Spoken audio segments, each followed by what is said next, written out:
Hello my dear friends, কি খবৰ আপোনালোকৰ? মোৰ নাম জয়, অসমীয়া সংগীত শুনি ভাল পাওঁ মই আৰু আজি এজন অসমীয়া সংগীত শিল্পীৰ ইন্টাৰভিউ ল'বলৈ মই আহিছোঁ আৰু পোনপ্ৰথমে তেখেতে আপোনাৰ পৰিচয়টো দি দিব। নমস্কাৰ, মই মজামিল হক choudhury। অৰিজিনেল মোৰ ঘৰ হয় পাঠশালা জালাহৰ ওচৰত গাঁও গেৰগেৰীয়া, কিন্তু মই এতিয়া গুৱাহাটীৰে স্থায়ী নিবাসী বুলি ক'ব পাৰি কৰ্মসূত্ৰে। আচ্ছা, আপোনাৰ মই গীত শুনিছোঁ আৰু যেতিয়া চিটিজেনশ্বিপ এমেণ্ডমেণ্ট বিলৰ আন্দোলন চলি আছে তেনে সময়তে আপুনি এটি সংগীত ৰিলিজ কৰিছিল, শ্বহীদৰ জয়।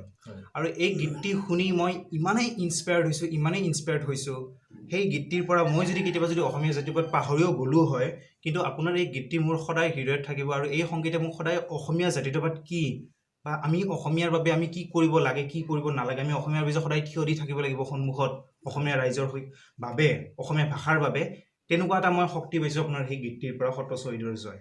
চ' মই বিচাৰোঁ আপুনি সেই গীতটিৰ অলপ গাই যাতে ৰাইজক শুনায় আৰু ৰাইজেও কিবা এটা স্পিৰিট পায় অসমীয়াৰ বাবে। নিশ্চয় মই শুনাব চেষ্টা কৰিছোঁ। গীতটি মই নিজে লিখা আছিল, সুৰ মই নিজে সুৰেৰে সজাইছিলোঁ আৰু সংগীত কৰিছিলোঁ আমাৰ বিজয় ভূঞা, শ্ৰদ্ধাৰ বিজয় ভূঞা, আৰু মোৰ লগত কণ্ঠদান কৰিছিলোঁ বৰপেটাৰ মৃমান্তিকা দাস, বহুত সুন্দৰ গীত গায়। আৰু গীতটিৰ কথাটো হৈছে কি, মানে ভিতৰৰ কথাখিনি ষ্টুডিঅ'ত সেইদিনা একেদিনাই লিখি একেদিনাই সুৰ কৰি একেদিনাই মিউজিক কৰিবলৈ আমি গোৱা আছিলে। মই গাই দিছোঁ।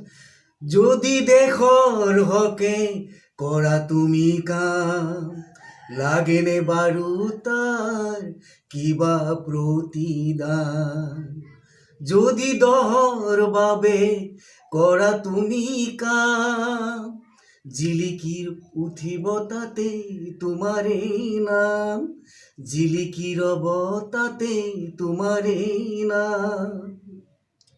খুব ভাল লাগিছে গীতটি আৰু আমি ডিজিটেল প্লেটফৰ্মত শুনি মই যোনটো পাওঁ মটিভেশ্যন, আপোনাৰ কোনো মিউজিক নোহোৱাকৈ আপুনি যিখিনি গাই দেখুৱালে মই বেছিকৈ ভাল লাগিছে, কাৰণ মই অৰিজিনেল যোনটো ফিলিংছ সেইটো মোৰ ডেভেলপ হৈছে হৃদয়ত আৰু মই কমপ্লিটলি আপোনাৰ গীতটিৰ জৰিয়তে কথা দিছোঁ যে মই যিমান পাৰোঁ, আজি আমি এতিয়া ইউথ হয়, চ' আপোনাৰ এই গীতটি সদায় মনত ৰাখিম, যিখিনি আপোনাৰ লিৰিক্স আছে, যিখিনি আপুনি অৰ্থ বুজাব বিচাৰিছে অসমবাসী ৰাইজক, আৰু মই আপোনাক কথা দিলোঁ বা অসমবাসীক কথা দিলোঁ যে এই অৰ্থখিনি মই প্ৰেক্টিকেলি এপ্লাই কৰি কিনে অসমীয়া জাতিৰ বাবে কিবা এটা কৰিবলৈ গোটেই জীৱনত চেষ্টা কৰিম। আৰু এতিয়া আপুনি কওক যে আপোনাৰ এই সংগীত জাৰ্ণিটো ক'ৰ পৰা আৰম্ভ হৈছিল আৰু আজি এই পৰ্যায়টো কোনটো পৰ্যায়লৈ আহিলে, আৰু অভাৰঅল আপোনাৰ যি জাৰ্ণি সেই জাৰ্ণিটো আপুনি যিমান পাৰে অলপমান চমুকৈ ক'বলৈ আপোনাক অনুৰোধ কৰিছোঁ।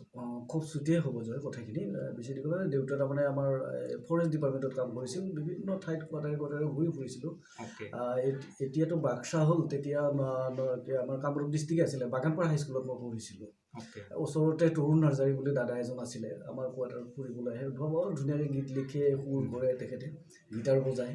দেউতাই কৈছিল আমাৰ বাবুকো গীত শিকাবি। প্ৰথম মই মঞ্চত ক্লাছ 7ত মোক তেখেতে গীত গাব দিছিলে, মানে গীত গাইছিলোঁ, কম্পিটিশ্যনে হওক বা স্কুলতে হওক, এনেকৈ গাই আহি এইখিনি পালোঁ। তাৰপিছত প্ৰথম মানে গুৰু হিচাপে প্ৰথম মই তেওঁকে পাইছিলোঁ যেতিয়া মই সৰু আছিলোঁ। ক্লাছ 7ত প্ৰথম মঞ্চত গান গাইছোঁ মই। তাৰপিছত স্কুলত বিভিন্ন পুৰস্কাৰ পাইছোঁ। তাৰপিছত কলেজ পালোঁ, কলেজত মই বহুত ভাল ফল এনেকুৱা, আৰু আমাৰ বৰপেটা ডিষ্ট্ৰিক্টত আৰু অসমৰ বিভিন্ন ঠাইত জুনিয়ৰ ভূপেন দা হিচাপে মোক মানে কি এটা সময়ত গীত গাব মাতিছিলে। চব ভূপেন দাৰ গীত গাইছিলোঁ, সদানন্দ গগৈৰ গীত গাইছিলোঁ, মহেন্দ্ৰ দাৰ গীত মই বহুত গাইছোঁ, ককাইৰ পৰা আদি কৰি শাসন কৰাৰ চলে, এইবিলাক গীত মই গাইছোঁ। আৰু আপোনাৰ পৰা জানিব পাৰিছোঁ আপুনি জয়ন্ত হাজৰিকাৰ সংগীত শুনি বহুতেই ভাল পায়। বহুত মই সৰুৰ পৰা মই হাৰমনিয়ামখন লৈ বিশ্বনাথ জয়ন্ত দাৰ গীত মই যিমান চেষ্টা কৰিছোঁ, মই বেলেগ গীত গাবলৈ মই কিন্তু ইমান চেষ্টা কৰা নাই, আৰু বহুত মই ভাগৰি গৈছিলোঁ। কিন্তু আহি প্ৰহাৰ নামৰ এখন ছবিত কাম কৰাৰ মই সুযোগ পাইছিলোঁ, সংগীত। তাত 7টা গীত আছিল, 6টা মই লিখা, মই সুৰ কৰা, জিতুল দাই গাইছিলে, বৰ্ণালী কলিতাৰ লগত, বৰ্ণালীৰ লগত ময়ো গাইছিলোঁ। তাত এটা গীত আছিলে, এইটো আমাৰ অলপ কলি আপুনি গাই তাৰমানে আমাৰ ৰূপম তালুকদাৰ শব্দৰূপা ষ্টুডিঅ'ৰ যিজন মানে আছে, তেখেতে তেতিয়া ভূপেন দাৰ লগত বজাই আছে, তেখেতে মানে সংগীত ব্যৱস্থাপনাৰ কামটো কৰিছিল। আৰু এটা গীত মানে কি ছবিখনৰ নিচুকনি গীত এটা আছিলে, ৰূপমে কৈছিলে এইটো গীত মানে কোনে গালে ভাল হ'ব, তাত এইটো মণিষা বাইদেউ গালে ভাল হ'ব, তাত বাহিৰে আৰু বেলেগে গালে ভাল নহ'ব, এইটো নিচুকনি গীত হয় মানে। কিন্তু নিচুকনি গীত যদিও আমাৰে মইনা শুবই নহয়, অসমৰ চিটুৱেশ্যনৰ ওপৰত মই কৰিছিলোঁ। মণিষা বাইদেৱে গীতটো গাই দিছিল। নেক্সট দিনা মোক ঘৰলৈ মাতি নি মণিষা বাইদেৱে নিজ হাতে একাপ চাহ বনাই খুৱাইছিলে আৰু গিফ্ট এটা দিছিলে মোক, এইটো এইটো মই আপোনালোকলৈ আগবঢ়াইছোঁ। কিতাপখনৰ বেটুপাত এইটো। আৰু মনিষা বাইদেউ কৈছিল যে মজামিল তুমি জয়ন্ত দাৰ গীত সদায় গাবা আৰু তোমাৰ কাৰণে মোৰ ঘৰৰ দুৱাৰখন সদায় খোলা আছিল। আৰু সেই গীতটো মই এতিয়ালৈ মই তাৰপিছত বহুত গীত লিখিছোঁ, সুৰ কৰিছোঁ, কিন্তু মোৰ ভাল লগা গীত বুলি যদি মোক প্ৰশ্ন কৰে মোৰ সেই গীতটো মনে নিশ্চয় শুনাম। মই সেনেকুৱা সুৰ মই যেন কৰিব পৰা নাই, সেনেকুৱা যেন লিখিব পৰা নাই। সেই গীতটো আছিলে এনেকুৱা, কিছু কোনি গীত বাচ্চাটো মাকে মানে কোৱাই থবলৈ চেষ্টা কৰিছে। কাল ধুমুহাই ঢাকিছে আকাশ, সুদিশ বিয়পাই, মোৰ টোপনি যা, মোৰ টোপনি যা। হয়, আপোনাৰ এই সংগীতৰ পৰা আমি পুৰণি সংগীতৰ এটা অনুভৱ মই ল'ব পাৰিছোঁ আৰু মোৰ ভিউৱাৰ্ছসকলেও ল'ব পাৰিছে। কাৰণ অসমীয়া সংগীতবোৰ, কিছুমান সংগীত এনেকুৱা সময়ৰ লগে লগে হেৰাই গৈছে ইমান ডিজিটেল প্লেটফৰ্ম থকাৰ পিছতো, আৰু আমি এই সংগীতবোৰ আমি জীয়াই ৰাখিব লাগে। আৰু তাৰ বাবে মই সকলো ৰাইজক এটা অনুৰোধ কৰিলোঁ যাতে আমি সকলোৱে পুৰণি অসমীয়া সংগীতবোৰ অলপ ষ্টাডি কৰোঁ, আৰু কৰি কিনে যিমান পাৰোঁ তাৰ পৰা আমি বুজি আমি ফিউচাৰত আমি যিবোৰ সংগীত সৃষ্টি কৰিম সেই মানদণ্ডৰ যাতে, সেই উন্নত মানদণ্ডৰ যাতে আমাৰ শিল্পীসকলে সংগীত সৃষ্টি কৰিব পাৰে, তাৰ বাবে এটি অনুৰোধ জনালোঁ আমাৰ অসমীয়া সংগীত শিল্পীসকলক। আৰু লাষ্ট এটা প্ৰশ্ন কৰোঁ, ভিডিঅ'টো বেছি দীঘল নকৰোঁ। আপুনি ভূপেন হাজৰিকাকো লগ পাইছে, ভূপেন হাজৰিকাদেৱক, তেখেতৰ সেই অলপ অনুভৱ আপুনি শ্বেয়াৰ কৰি ভিডিঅ'টো মাত্ৰ খুব কম দিনৰ কাৰণে মানে পাইছিলোঁ শব্দৰূপা ষ্টুডিঅ'তে। তেতিয়া মানে বিজেপি দলৰ পৰা ভূপেন দাই মানে নিৰ্বাচন খেলি আছিলে, তেতিয়া আমি এইকেইটা গীত বনাই আছিলোঁ মই এই শব্দৰূপা ষ্টুডিঅ'ত। মই তাৰপিছত মই সুধিছিলে ভাইটি কি কাম কৰি আছা এনেকৈ ক'লে। মই বোলো বাইদেউ দাদা এনেকুৱা ছবি এখনৰ কাম কৰি আছোঁ, কি গীত, কোনে কোনে গালে। আৰু যেতিয়া মনিকা বাইদেউৰ নামটো ক'লোঁ, তাৰপিছত উঠি আহি পেলাই ক'লে এলবাম চাওঁ, তাই কি গাইছে বজাই দিছোঁ। জাষ্ট কাল ধুমুহাই ঢাকিছে গীতটো শুনিছিলে। তাৰপিছত মোক মানে গাত এনেকৈ দিছিলে, ঠিক আছে। ছবিখনৰ নাম কি বোলে? প্ৰহাৰ। তাতে কি ঘৈণীয়াকে গিৰিয়েকক তামান প্ৰহাৰ কৰিব নেকিহে? মই মানে কৈছিলোঁ মই দাদা নাজানো নহয় এনেকৈ বোলো। বহুত ধেমালি কৰিছিলে সেই মুহূৰ্তটো।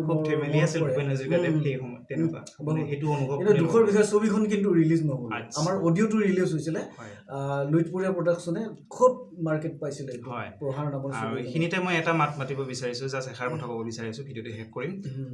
এই যে আপুনি ভূপেন হাজৰিকাৰ যি এটা দুটা শব্দ শুনাবলৈ আপোনাৰ বাবে যে আপোনাক যেনেকৈ ক'লে, মই ভাবোঁ সেইখিনি আপোনাৰ বাবে এটা বহুত ডাঙৰ সফলতা। মই যে সেৱাটো জনাব পাৰিছিলোঁ, আপুনি তেখেতৰ সংস্পৰ্শত আহি যি শব্দ দুটা শুনিলে, আৰু সেইটো আপোনাৰ বাবে হয়তো জীৱনজয়ী এটা সফলতা, চিৰস্মৰণীয়। আৰু যিটো মই সেৱা জনাইছিলোঁ, মোক যে মূৰত হাত বোলাই দিছিলে, মই যেন তাৰ কাৰণে মানে একো কৰিব পৰা নাই অসমত এতিয়ালৈকে, মোৰ এনেকুৱা লাগি আছে।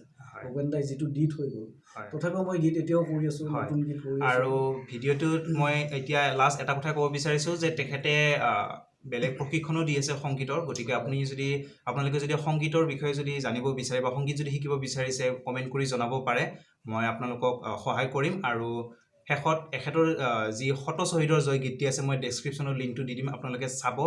আৰু আজিৰ বাবে ইমানেই, জানি বহুত ভাল লাগিল আপোনাৰ বিষয়ে জানি, আৰু বহুখিনি মেছেজ পালে বুলি মই ভাবোঁ আমাৰ ভিডিঅ'টোৰ পৰা। গতিকে ৰাইজসকল, ভিডিঅ'টো যদি ভাল পাইছে লাইক কৰিব, সকলোকে শ্বেয়াৰ কৰিব, আৰু লগতে মোৰ চেনেলটো ছাবস্ক্ৰাইব কৰিব। ধন্যবাদ। জয় আই অসম। নমস্কাৰ।